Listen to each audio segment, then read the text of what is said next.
I get those goosebumps every time. I need the Heimlich, throw that to the side.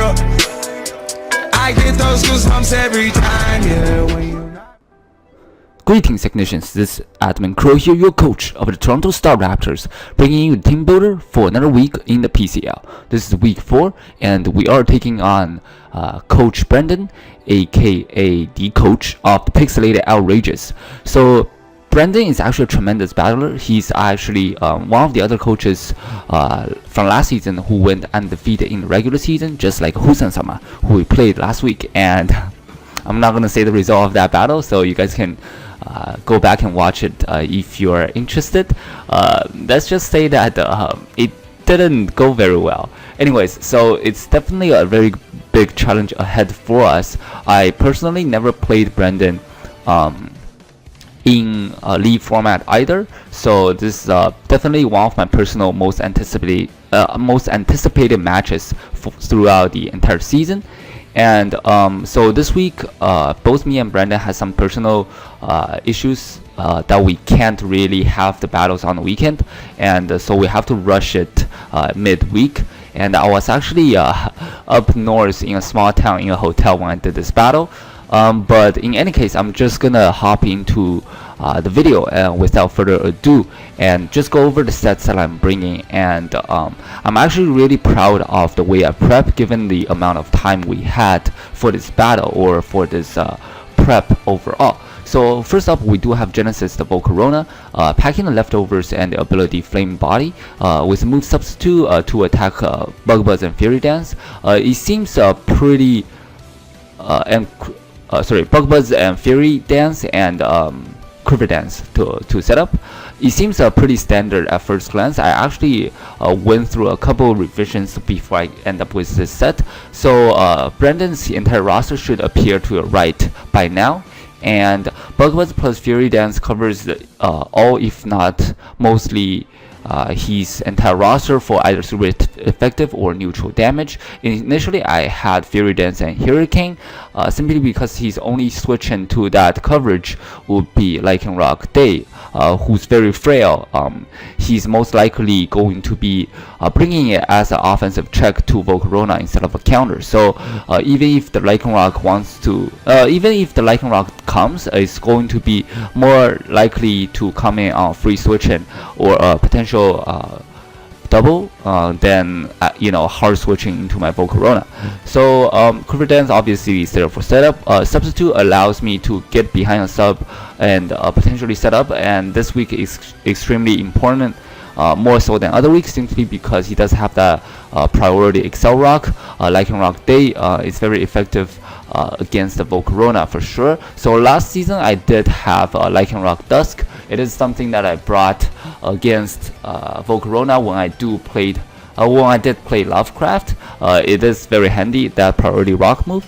And initially I had Hurricane for the Mega Venusaur. It's also another mon that gives me a lot of trouble when it comes on prepping, simply because it's just so bulky. A lot of my mons have trouble breaking through it, especially my Azu and Superior. As you can see, I am not bringing those two this week.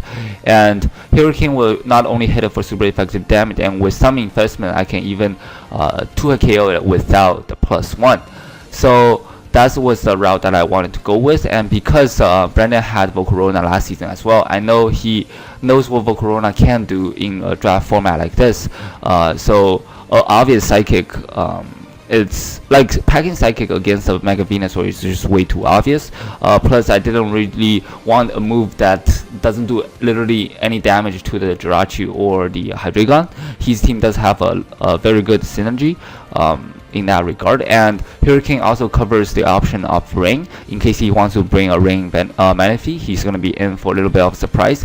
I still decided to go with Bug Buzz in the end, simply because I wanted a move that can deal neutral damage to most of his members, and just a little bit more reliable. And the fact that he also goes through sub is very good in case he's bringing a sub Jirachi or a sub Manaphy for setup. And yeah, that's pretty much it. And the EV investment here, I'm actually really proud of the set. Just almost max HP with a lot of special defense with a calm nature, and the rest in defense and force 4 points in both special attack and speed. First of all, the speed 4 points. In case he's bringing a defensive Jirachi without any investment, I'll be able to speed creep that, as we do speed tie at a base speed of 100. And the max HP and almost max special defense investment allows my sub only have 1/8 of a chance to be broken by a sludge bomb, if not. If he has a little investment on his Mega Venusaur. If he has no investment at all, this guarantees my sub not get broken. And with this defense investment, there's also a chance for him not to break my sub with Earthquake, which is a move I think he very well may pack against me, simply because it checks both Proton the Klefki and Nova the Nihilego. Or otherwise, Venusaur can't really doesn't really have a good move to hit those two with. I know Nihilego is relatively frail, but it does have really good special defense and HP. In fact, it has 109 HP and 131 special defense. So Giga Drain is only going to be hitting me neutrally, and it's not going to be able to do that much. Sludge Bomb, obviously, I quad resist. So Earthquake is a very likely bring he is a very likely bring if he does bring the Mega Venusaur, which also I think have a really good chance of coming. So I was gonna go with a Bold Nature and a more defensive variant, so that my sub is not broken by his Earthquake guaranteed, but then my sub will be broken if I don't have a Calm Nature and this much special defense investment for his Sludge Bomb, basically. So this is actually designed, as crazy as it may sound, this Volcarona is actually to set up on his Mega Venusaur, and at the same time, I believe this Volcarona, it's not something he will expect with this much special defense investment. I forgot what I was going to say actually, but anyways, let's just move on to the next one. We do have Zero of the Mega Absol coming back again, packing a Super Luck, obviously the magic bounce ability after it Mega evolves. Just with Zen Headbutt, knockoff Play Rough, and Sucker Punch as its moveset. So this one I debated back and forth simply because I didn't realize Lycanroc Day was so fast. I either have to bring Superior or Mega Absol to comfortably outspeeding it, as he does have a base speed of 112. Mega Absol outspeeded by 3 points and Superior outspeeded by 1. So I'm packing a Jolly Nature again this week, another speed boosting nature for my Mega Absol, just max attack and mostly speed to guarantee myself outspeed that Lycanroc Day. So I want this thing to act as either a revenge killer or a potential cleanup. Then Headbutt for the Mega Venusaur, primarily knockoff for everything else, especially the Jirachi and Chandelure. Sucker Punch in case the Chandelure is scarfed, Play Rough for the Hydreigon. And Sucker Punch also out prioritize Excel Rock. I need this much speed in order to outspeed for the Lycanroc Day, and for my Sucker Punch to go off before the Excel Rock. And Play Rough I actually debated back and forth simply because I want to be able to OHKO that Hydreigon. Ice Beam will be a better move as it hits both the Togekiss and the Hydreigon, as those two switch in pretty well otherwise to the Mega Absol. But then again, I want to be able to OHKO that Hydreigon in case he is not scarfed. If he does bring the Hydreigon, which I think is, I'm really 50-50 about Hydreigon coming or not. Simply because the fact that he doesn't outspeed any of my revenge killers, especially not even my Volcarona at +1 or Nihilego if I'm scarfed, even without the scarf obviously. But what I'm trying to say is both of these two have a very good chance to get to +1. What if VIA setup? What if that's VIA setup or with a scarf? Also Superior, I can bring it as a scarfer as well. Hydreigon doesn't really outspeed that. But offensively, it does match up pretty well against my team. So if he does bring a Hydreigon, I don't expect him to bring Hydreigon per se, but if he does bring it, I'm gonna expect it to be a Scarf variant, as this is his best Scarfer alongside of Jirachi. But obviously Jirachi can be a little bit more defensive, more so than Hydreigon, I would say, simply because he gets not only U-turn but also access to rocks and wish and you know, T-Wave and Paraflinch, all that good stuff. He can act as a support better than Hydreigon in my opinion. So that's that. Up next we do have Proton Klefki's coming back again, packing a light clay with the ability Prankster. And this time I'm actually bringing a specially defensive Klefki with max HP and a lot of special defense and a calm nature, simply because as you can see, Brandon's roster is primarily consists of special attackers. His only high tier physical attacker per se would be that potential Jirachi. All his physical attackers are relatively lower tier. So just another dual screen set with Defog. I actually brought Hazard Control for the first time on Klefki. Alongside of Volcarona. So fun fact, in the previous 3 weeks, I believe I did not bring Hazard Control at all.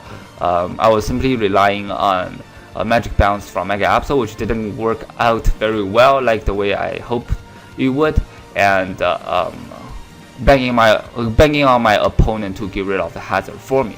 So Dazzling Gleam is there for the Hydreigon. I want to move to hit it with at least.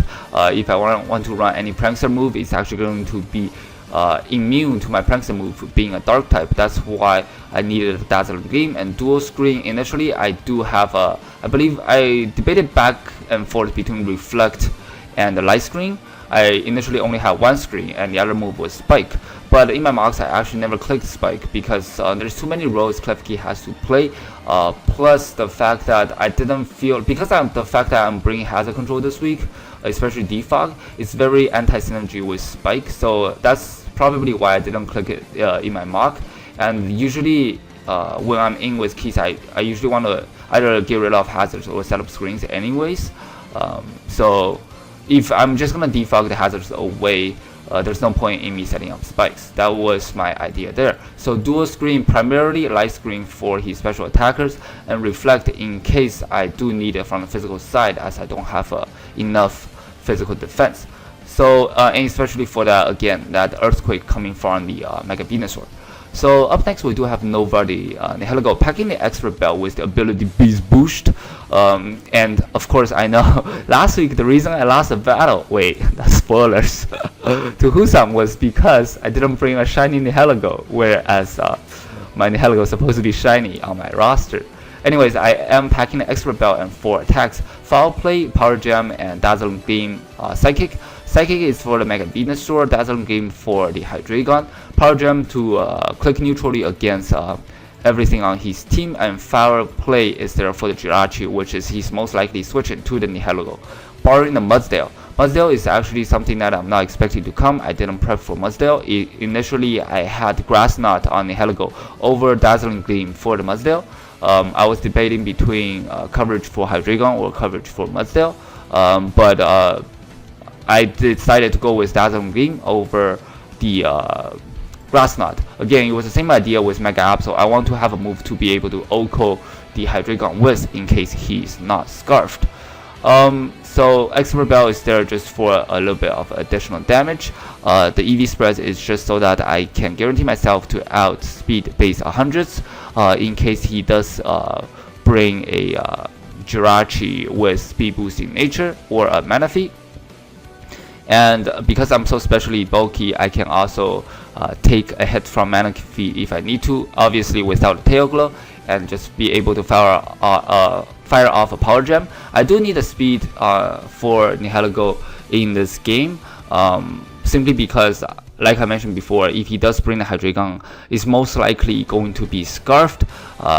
Because my set covers a non-Scarf variant anyways, I did debate between back and forth between having a Scarf on Nihilego or not, just so I can outspeed his Hydreigon, having a way to outspeed it guaranteed.